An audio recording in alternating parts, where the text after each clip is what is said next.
ಅದಕ್ಕೆ ಲವ್ ಅಂತಾರೆ. ಯಾರಿಗೆ ಹೇಳೋಣ ನಮ್ಮ problem. Jai Shriram family, welcome back to another mini blog. ಇವತ್ತು ಎಕ್ಸಾಮ್ ಇದ್ದು ಅಂತ ಓದ್ಕೊಂಡ್ ಕುಂತೀವಿ. ಡಿಜಿಟಲ್ ಮಾರ್ಕೆಟಿಂಗ್ ಬಗ್ಗೆ ಇತ್ತು. ಫ್ರೆಶಪ್ ಆಗಿ ನಾಷ್ಟಕ್ಕೆ ಏನ್ ಮಾಡೋಣ ಅಂತ ನೋಡಿ ಅವಲಕ್ಕಿ ಮತ್ತೆ ಮೋದಕ್ ಇತ್ತು. ನಾಷ್ಟ ಮಾಡಿ ಕಾಲೇಜ್ ಅಂತ ರೆಡಿ ಆಗಿ ಊಟ ಮಾಡಕ್ ಮನಸ್ಸಿಲ್ಲ ಅಂತಂದು ಒಂದ್ ಬಾಳೆ ತಿಂದ ನಾವು ಹೊಂಟು ಕಾಲೇಜ್ ಕಡೆ. ಎಕ್ಸಾಮಿಗೆ ಇನ್ನೂ 30 ಮಿನಿಟ್ಸ್ ಇತ್ತಂದ ಓದಿದ್ದು ರಿವಿಷನ್ ಮಾಡಿ ಗಾಡಿ ಪಾರ್ಕ್ ಮಾಡಿ ಎಕ್ಸಾಮ್ ಮುಗಿಸ್ಕೊಂಡು ಎಕ್ಸಾಮ್ ಪಾಸ್ ಆಗ್ತಿದ್ದ ನಾವು ಹೋಪ್ ನಾಗ ಲಸಿ ಕೂಡ ಹತ್ತೀವಿ. ನಮ್ ದೋಸ್ತ್ ಮನಿಗೆ ಬಂದ್ರೆ ಅವ್ನು ಕಿಂಗಡಮ್ ಮೂವಿ ನೋಡತ್ತಿದ್ದ. ಹಂಗ ಪಿಕ್ಚರ್ ನೋಡ್ಕೊಂಡ್ ಕುಂತ್ರೆ ನಮ್ಮ ಅಂಟಿ ಊಟಕ್ಕೆ ತಾಟ ಮಾಡ್ಕೊಂಡ್ ಬಂದ್ಬಿಟ್ರೆ ಊಟ ಮುಗಿಸ್ಕೊಂಡು ನಾವು ಬಂದಿದ್ದ ನಮ್ಮ ಟೆರೆಸ್ ಮೇಲೆ ವಿಡಿಯೋ ಎಡಿಟಿಂಗ್ ಕಂಪ್ಲೀಟ್ ಮಾಡಿ ನಮ್ಮ ಮಮ್ಮಿ ಬರೇ ಫೋನ್ ಆಗಿರ್ತಾರ. ಎಷ್ಟರ ಮಾತಾಡ್ತಾರ ಇಬ್ರು ಅಕ್ಕ ತಂಗ್ಯಾರ, ಮಾತಾ ಮುಗಿಯಂಗಿಲ್ಲ. ಯಾರಿಗೆ ಹೇಳೋಣ ನಮ್ಮ ಪ್ರಾಬ್ಲಮ್.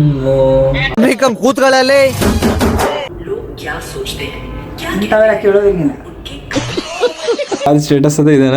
ಬೇಗ ಸಿಟ್ಟು ಆಗೋ ವ್ಯಕ್ತಿ ಯಾವತ್ತು ದೂರ ಮಾಡಬೇಡಿ, ಏಕೆಂದ್ರೆ ಅವರಷ್ಟು ಪ್ರೀತಿ ಮಾಡೋ ವ್ಯಕ್ತಿ ಮತ್ತೊಮ್ಮೆ ನಿಮ್ಗೆ ಸಿಗುವ ಸಾಧ್ಯತೆ ಕಡಿಮೆ. ಅದಕ್ಕೆ ನಂಗೆ ಸಿಟ್ಟು ಭಾಳ ಐತಲ್ಲ ನಿಮ್ಗಿಂತ.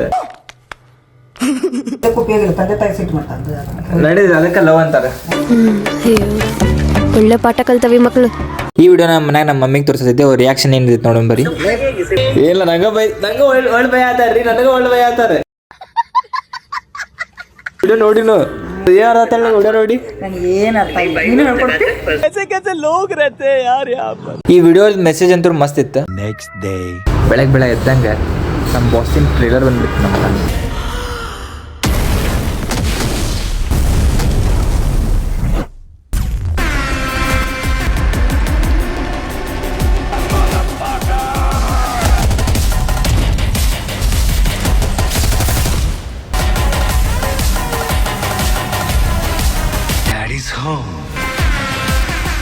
ಮೂವಿ ಟ್ರೇಲರ್ ಅಂತೂ ಅನ್ನ ಓದ್ತಿತ್ತು. ಇನ್ನು ಪಿಕ್ಚರ್ ಬಂತಂದ್ರೆ ಮುಗಿದು ರೆಡಿ ಆಗ್ರಿ ಫ್ರೆಂಡ್ಸ್.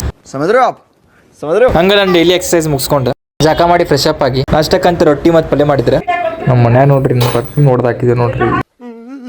ಮಧ್ಯಾಹ್ನ ಊಟಕ್ಕೆ ಅನ್ನ ಸಾರು ಮತ್ತು ಹಪ್ಪಳ ಇತ್ತು. ಈ ಮಿನಿ ಬ್ಲಾಗ್ ನಿಮ್ಗೆ ಇಷ್ಟ ಆಗೈತೆ ಅಂತ ಮಾಡ್ತೀನಿ. So don't forget to like, comment, share and follow.